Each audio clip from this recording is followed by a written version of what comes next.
Hello hi viewers, welcome to Veni Beti tips and cooking అండి. ఎప్పుడైనా ఆడవాళ్ళ ఫంక్షన్లో మనం పనులన్నీ చేసుకున్న తర్వాత మన నెక్స్ట్ టార్గెట్ ఏంటందని మన బ్యూటీ మీద కదా. సో అదే అండి మా తమ్ముని వాళ్ళ ఫంక్షన్లో అయితే ఇలా హెయిర్ కలర్ అయితే పెట్టేసుకున్నాము. సో మా వదిన గారు అయితే హెల్ప్ చేశారు.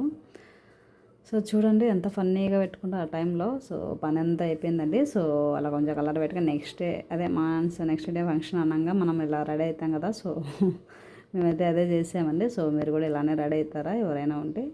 సో 6 మంత్స్కి ఒకసారి అయితే అలా పెట్టేసుకోవచ్చు అండి, ఏం ప్రాబ్లం లేదు. అలా పెట్టేసుకుని కాకుండా మన పనులను చేసుకుని మీన్స్ అలా రెడీ అవ్వచ్చండి. సో ఇది బ్యూటీ టిప్లో ఒక పార్ట్ అండి, అందుకే అప్లోడ్ చేశాను. ఈ వీడియో డిలీట్ చేయలేక చాలా రోజులు అయింది. సో అదనేది ఈ వీడియో ఇంటెన్షన్ ఏంటంటే ఇలా హెయిర్ కలర్స్ అయితే పెట్టుకోవచ్చు అని ఫంక్షన్ మనం టెంపరీగా అయినా.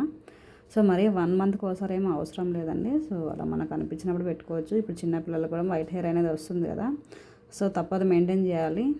అదండి వీడియో ఎలా ఉందో ఒకసారి కామెంట్ చేయండి. ఛానల్ ఓపెన్ చేయండి, మీకు నచ్చే వీడియోస్ ఓపెన్ చేసి ప్లేలిస్ట్ అయితే ఉందండి. మీకు నచ్చే వీడియోస్ చూడండి. అందరికీ అన్ని వీడియోస్ నచ్చాలని లేదు, మీకు నచ్చే వీడియోస్ చూడండి, ఫాలో అవ్వండి, లైక్ చేయండి, షేర్ చేయండి. చలో బాయ్. అందరికీ ఈ ఇయర్ అయినా నాకు సక్సెస్ రావాలండి మీ అందరితో. చలో బాయ్.